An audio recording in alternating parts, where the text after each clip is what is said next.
السلام علیکم۔ آج مجھے ایسا لگا، مجھے یہ احساس ہوا کہ بحیثیت قوم ہم ایک سچا ایماندار لیڈر ڈیزرو ہی نہیں کرتے۔ آج ایک ایسا دردناک افسوس والا اور شرمندہ کرنے والا واقعہ پیش آیا جس میں مجھے ایسا لگا کہ ہم لوگ کہاں پہنچ گئے ہیں۔ بحیثیت قوم ہم ایک ایسی جگہ پر پہنچ چکے ہیں جس کا شاید ہمیں ایک احساس بھی نہیں ہے۔ ہمارے گھر میں ایک خاتون کام کرتی ہے، بوڑھی اماں، جو کہ گاؤں سے آتی ہے اور بڑی ہی غریب عورت ہے۔ اس کو پچھلے سال انہی دنوں بے نظیر انکم سپورٹ پروگرام کے تحت، جو کہ اب جس کا نام حکومت نے تبدیل کر کے احساس پروگرام رکھ دیا ہے، اس کے تحت اس کو 12,000 روپے ملے تقریباً ایک سال پہلے۔ اس کے بعد وہ کئی بار بے نظیر انکم سپورٹ کے دفتر گئی، ان سے کہا کہ بھائی دیکھو، اگر میرے نام کوئی پیسے آئے ہیں تو مجھے دے دو۔ تو انہوں نے ہر دفعہ اسے کہا کہ نہیں اماں، تمہارے کوئی پیسے نہیں آئے، تمہارا جو نام ہے وہ ہمارے پاس لسٹ میں ہی نہیں ہے۔ تو وہ عورت آج میرے پاس آئی اور اس نے کہا بیٹا مجھے وہ کوئی پیسے نہیں دے رہے، مجھے پتہ کر دو، اگر میرے نام کوئی پیسے آئے ہیں تو مجھے اس کا جو ہے میری ضرورت پوری ہو جائے گی۔ تو اس نے مجھے اپنا احساس کا جو کارڈ تھا وہ بھی دیا، جو کہ اس کو کچھ دن پہلے موصول ہوا تھا۔ تو میں وہ اس کا شناختی کارڈ، اس کا احساس کا کارڈ لے کر دفتر میں چلا گیا، بے نظیر انکم سپورٹ دفتر میں۔ وہاں جا کے جب میں نے عملے سے پوچھا تو انہوں نے پہلے دیکھتے ساتھ ہی وہ کارڈ دیکھ کر ہی کہہ دیا کہ بھائی اس کے کوئی عوض آپ کو پیسے نہیں ملیں گے، یہ ایسے ہی حکومت سب کو کارڈ بانٹ رہی ہے، اس کا کوئی فائدہ نہیں۔ میں نے کہا یار آپ سسٹم پر چیک تو کرو۔ جب انہوں نے سسٹم پر چیک کیا تو دیکھا کہ آج سے 15 دن 20 دن پہلے اس عورت کے نام پر 14,000 روپے وڈرا کر لیے گئے ہیں۔ پھر انہوں نے بتایا کہ پچھلے سال نومبر میں، یعنی کہ آج سے 4 مہینے پہلے 21 نومبر کو اس عورت کے نام 12,000 وڈرا کر لیے گئے ہیں۔ میں نے ان سے پوچھا کہ بھائی یہ تو اس خاتون نے وڈرا ہی نہیں کیے، اور آپ وداؤٹ بائیو میٹرک پیسے نکال نہیں سکتے، تو آپ نے یہ پیسے کیسے وڈرا کر لیے، کس نے کر لیے؟ تو وہ لوگ مجھے ادھر ادھر کی باتیں سنانے لگ گئے، نہیں بھائی یہ خود ہی لے گئی ہوگی، اس کو یاد نہیں ہوگا، یہ اور وہ ہے۔ میں نے کہا یار یہ کوئی 10 سال پرانی بات تھوڑی ہے جو اس کو یاد نہیں ہوگا۔ 3-4 مہینوں کے اندر آپ نے 2 دفعہ پیسے نکالے ہیں، اور ایک غریب انسان کو تو 10 روپے بھی ملے تو اس کو یاد رہتے ہیں، تو 12,000 14,000 روپے 26,000 کی بات ہے، کیسے وہ بھول سکتی ہے؟ بہرحال انہوں نے مجھے ادھر ادھر کی بڑی سٹوریاں سنائیں اور مطمئن کرنے کی کوشش کی کہ نہیں جی ایسا نہیں ہے، کچھ بھی نہیں ہے۔ پھر انہوں نے کہا اچھا چلے ہم کوشش کرتے ہیں کہ یہ جو 15-20 دن پہلے 14,000 روپیہ آپ کا اس خاتون کا نکلا ہے وہ ہم کسی طرح دلوا دیتے ہیں، باقی پیسے جو ہیں وہ اب وہ دیر ہو گئی، یہ ہو گیا وہ ہو گیا۔ میں نے کہا نہیں، یہ تو غلط بات ہے، اس عورت کے پیسے اس کو ملنے چاہیے، اور آپ کو اس بندے کے خلاف ایکشن لینا چاہیے جس نے یہ غلط کام کیا ہے۔ تو وہ پھر اس وقت ذرا پریشان ہوئے، انہوں نے کہا اچھا چلیں آپ ویٹ کریں۔ پھر انہوں نے مجھے کچھ information, transaction I D number وغیرہ، وہ ساری ڈیٹیل دونوں ٹرانزیکشن کی لکھ کر دی، اور مجھے کہا کہ آپ وہاں پر چلے جائیں جہاں سے یہ پیسے ملتے ہیں، یعنی کہ جو احساس کا سینٹر ڈیفرنٹ جگہوں پر بنے ہوتے ہیں، ہمارے شہر چشتیاں میں بھی ایک سینٹر بنا ہوا ہے، وہاں پر چلے جائیں، وہاں پر یہ شخص ہوگا، ان کا یہ نام ہے، میں ان کا نام نہیں بتاؤں گا کیونکہ انہوں نے یہ پیسے ہمیں دے دیے ہیں، اس لیے میں ان کا نام نہیں بتاؤں گا۔ بہرحال میں آپ کو ایک سچویشن ضرور بتا رہا ہوں کہ ہو کیا رہا ہے۔ غریب خواتین، مرد، عورتیں، جو غریب لوگ ہیں جن کا یہ حق ہے، جن کو یہ ملنا چاہیے، ان کے ساتھ کیا ہو رہا ہے۔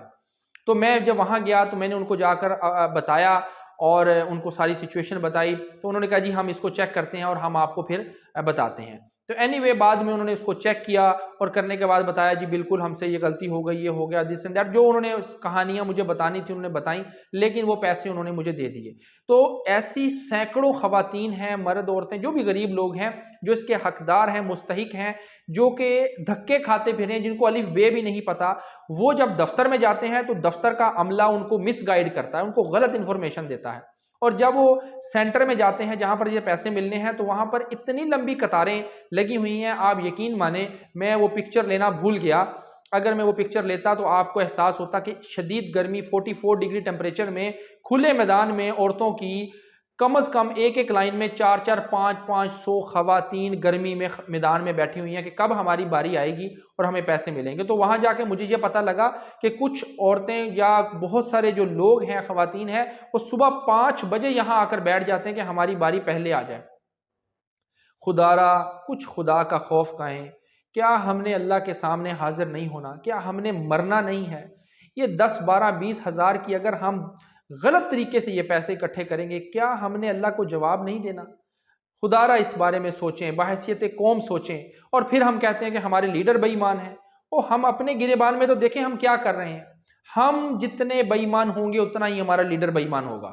تو اپنے آپ کو، اپنی ڈائریکشن کو، اپنی سمت کو درست کریں، اللہ سے ڈریں۔ رمضان کے مہینے میں اگر ہم ایسی حرکتیں کر رہے ہیں تو عام دنوں میں ہمارے کیا حالات ہوں گے۔ اللہ تعالی ہم سب کو ہدایت عطا فرمائے، اللہ ہم سب کا حامی و ناصر ہو۔ اپنا خیال رکھیں، ہمارے اس چینل کو لائک کرنا اور سبسکرائب کرنا نہ بھولیں۔ آپ کا شکریہ، اللہ حافظ۔ السلام علیکم۔ یہ ویلاگ میں نے پہلے والی ویڈیو کے 2 دن بعد بنایا ہے۔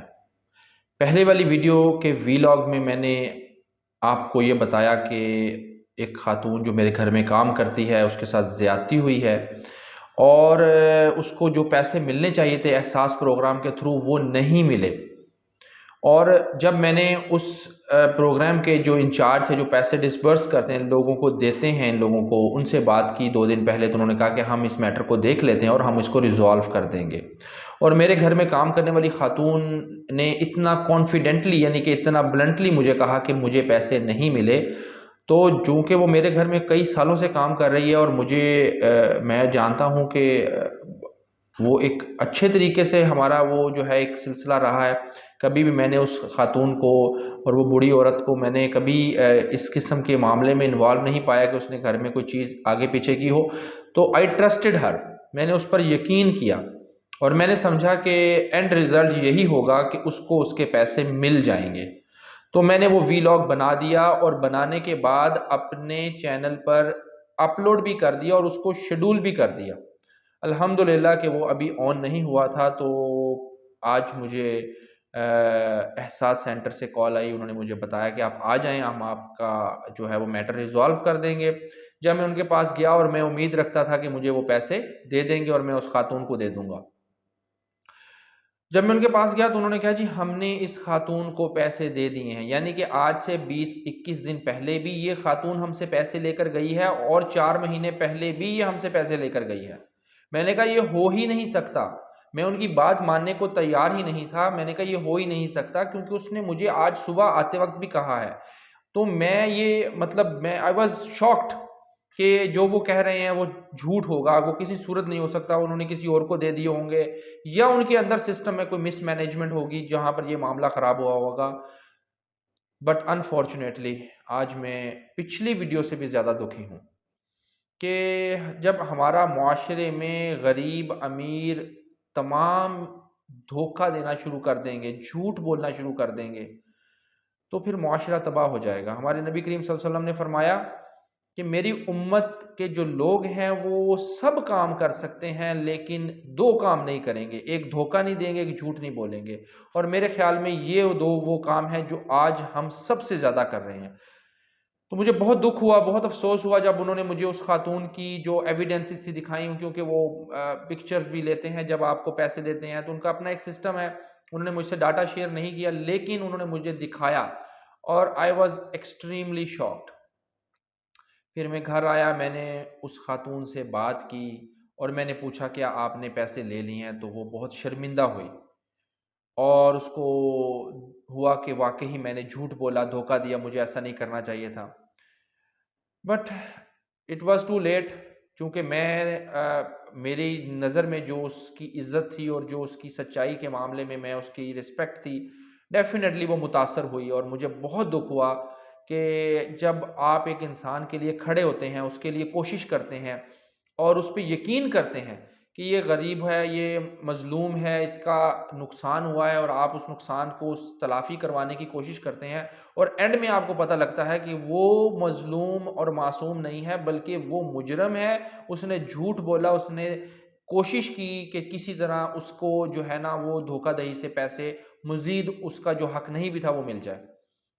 تو اس پورے واقعے کے بعد میں 2 ہی چیزیں اخذ کر سکتا ہوں، ایک یہ کہ چاہے کوئی کسی بھی حالت میں آپ کے پاس آئے، آپ دونوں سائیڈ کی بات ضرور سنیں، چاہے وہ معاملہ گھر کے اندر ہو، گھر سے باہر ہو، کسی بھی معاملے میں دونوں سائیڈ کی بات ضرور سنیں، اور یہ یقین نہ کر لیں اگر کوئی شخص روتے ہوئے مظلومیت کی حالت میں اور گندے سے کپڑوں میں آپ کو آ کے یہ کہہ رہا ہے کہ میرے ساتھ زیادتی ہوئی، تو ضروری نہیں ہے کہ اس کے ساتھ زیادتی ہوئی ہو۔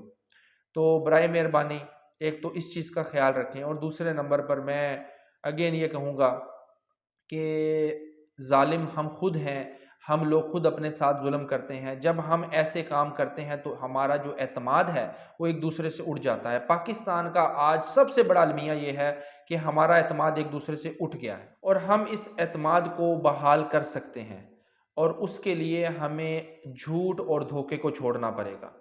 تو میری آپ سب سے گزارش ہے کہ ان چیزوں کا خیال رکھیں۔ اللہ تعالی ہمیں ہدایت عطا فرمائے کہ ہم اس چیز کو سمجھیں کہ یہ ایک معاشرے کو بنا سکتی ہیں، اور یہی چیزیں ایک معاشرے کو تباہ کر سکتی ہیں۔